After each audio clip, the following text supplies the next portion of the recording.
It's the Slam Dunk. Okay, I said this last week. I don't believe you can force Tucker Ferris to say something that he's not sorry for, and never will be. And I also said I doubt whether the Māori Party's apology is genuine. I said at the time I thought it was designed to lance the boil and stop the fallout over Ferris in its tracks, and it was designed more to appease Labour than the wider New Zealand audience. Since when has this party cared what wider New Zealand thinks? It goes out of its way to get under our skin and in our face. But it needs Labour to be on board with the idea that it can be in government. Otherwise, if Labour's in a position to govern with the Greens after the next election, it might just force Te Pāti Māori to play a limited role, supporting them only. Because where else are they going to go? And they'd have little influence otherwise, you see. So no bells and whistles, no ministerial post, just a support party. A lapdog, basically, who wield no power and have few options. And if they want to collapse a centre-left government and hand it to the right, then go on. It'll be the end of them forever. So Te Pāti Māori's apology last week, in my view, was not genuine. How do I know that? Well, Ferris says he has not spoken with the leadership at all of his party. Have they told him off? No. Told him to pull his head in? No. Nothing. But your co-leaders say it is out of line. They have apologised to Labour and the Greens. Are you defying your co-leaders by leaving that video online? Well, they haven't said anything to me. Really? They haven't said anything to me. And the post isn't an attack or anything like that on multicultural New Zealand. It's an attack on the way that the major parties in this country use multicultural New Zealand to diminish Māori rights. That's it. Have you seen, Winston Peters saying it's racist? Oh yeah, I've seen them all say it's racist. I mean, if we're going to take, advice from Winston Peters on what's racist and what's not, or what's homophobic and what's not, well, I mean, I'll leave that to everyone else to decide. Shane Jones questioning why you were posting it at midnight, suggesting maybe you were under the influence of something. Is that accurate? And I'm a busy father who's home by himself and got kids and everything to look after, and not enough hours in the day to sort everything out. I sympathise with that. Not sure he was sorting out crucial things and doing domestic chores at midnight, was he? Anyway, we move on. So why haven't his leaders hauled him into line? They haven't said boo to him, and he's defiant as ever. Why haven't the co-leaders spoken to you about that? Have they not reached out? Have you ignored them? No, we're all busy. I mean, everyone's on the road this week. It's not like we're all sitting together. So you're not trying to show that you don't respect their leadership? No, not at all. I mean, that's not how we work in Te Ao Māori. And there are 6 seats in Te Pāti Māori. They all represent individual rohe, and all of those rohe have the same mana. So that's how we work together. Are you disappointed then that Debbie has called up Chris Hipkins and Marama Davidson to apologise on your behalf? Oh, well, I'm not sure exactly how that's played out, but I mean, they've got to make decisions on the run. If that's what they've done, well, that's kei te pai. I mean, everybody's got their view. But one thing's for sure is that as a nation, we have to step through this. Right, we have to step through the conversation. I mean, Seymour called us to a debate about the treaty last year and then never stepped into the debate. This is a debate about a long tail of major parties. You can include Labour, National, New Zealand First and Definitely Act, doing this to Māori generation after generation, diminishing our rights and using multicultural New Zealand to do it. And it should stop. The reverse here is, would you have any issue with Māori supporting someone in a general electorate? Why is it an issue if non-Māori support Māori and Māori electorates?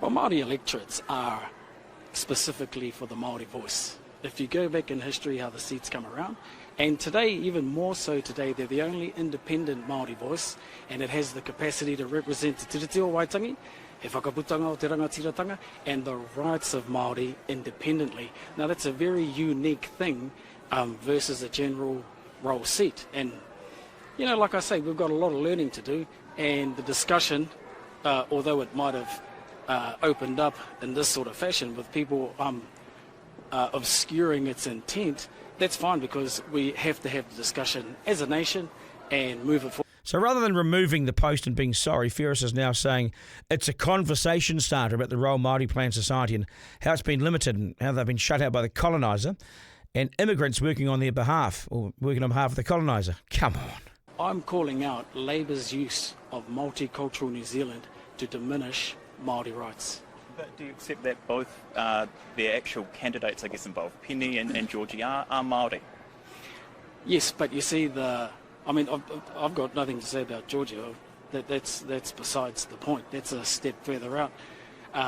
But the major parties have always done this. They've used multicultural New Zealand to diminish and invisibilise Maori rights, and that's no longer acceptable. And as people like me arrive, I'm fully aware of how colonisation works. I'm completely aware of who I am. I understand all of the stuff that comes with it, and I'm okay standing up and saying it. But hang on, why did Ferris take this original post down in the first place? If he's not sorry and so okay with standing up and saying it, then why remove it? We took the original post down because of concern for Oreni. And so I was like, oh yeah, okay, kei te pai. I mean, it wasn't an attack on anything like that. It was just stating a fact that here again, in a by-election, we have Labour using the face of multicultural New Zealand to just keep, just to keep the presence of that idea there. And to me, it wasn't acceptable then, and it's still not acceptable now. But Te Pāti Māori apologised. They said that what you said was wrong, that you had caused harm to some of those ethnic communities. And you're now saying you weren't actually sorry. They spoke out of line? Oh, look, it's been a very busy few weeks. We've all been together maybe twice in the last few weeks. So, I mean, nailing that all down or ironing it all out, it's a work in progress, obviously. But the debate, the issue is the issue, and the debate is the debate. And I think we'll be better off for having the debate rather than just leaving it hanging here with all of the social media stuff that's going on and the news bites that the media's put out and got comment from politicians on. That's not servicing the debate. But yeah, let me be clear, my post and what I've said is not an attack on multicultural New Zealand. It is a clear calling out of the behaviour of the major parties, and it's been going on for generations. Will you be talking to the leaders about this and making it clear that you don't want to apologise? It's not a matter of don't want to apologise. It's a matter of wanting to do the work to step our people through understanding what it is. And that you stand by all the comments, the original post and the video as well? Well, like I said, it's about having the discussion. Okay, the issue is a real issue. You can go and canvass a whole bunch of Maori. They'll tell you that the issue is an issue. So how you step the people through it, well, we're into it now, so he haere tonu te mahi.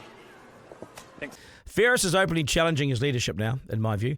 It's utterly clear he's on a collision course, but only, of course, if Te Pāti Māori's co-leaders genuinely disagree with him and want to force the issue. To me, it looks like an apology that is backfiring in every direction. Is Te Pāti Māori actually sorry? And if so, what are they doing to pull Ferris into line? On that first question, I don't think they're sorry. And in answer to what are they doing to pull Ferris into line? Well, 10 days after the by-election dust has settled and he made the post, he continues to hold his position and even expand on the meaning behind it all. He's seriously challenging the leadership, who perhaps expected he might heed the call and go to ground, buy some time as the issue went away. And that way, they could all agree behind the scenes nothing further needed to happen.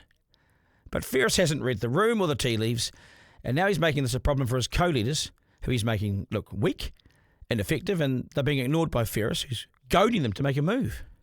It's a train wreck and a shambles for a party that Labour will have to rely on to stay in office, surely. And Hipkins will have to come out of the shadows and take this on with a tougher position shortly, won't he? Labour can't possibly go into government with this guy. Imagine holding a one-seat majority, and you'd wonder every day whether Takuta Ferris' support is guaranteed and whether he's going to go rogue and walk out and say something. It's no recipe for a stable government. Hipkins will know this and would prefer a compliant Ferris to be more conciliatory, but he's an activist to the core. He's got business to achieve and attend to, and he wants to achieve these things in Parliament as soon as possible. He's showing no signs of compromise or backing away. In fact, he's actually stepped up and fronted and decided this is an issue he feels so strongly about that you won't silence him. You silence him at your peril. The showdown is not over. Grab the popcorn. Editor-in-Chief with Duncan Garner.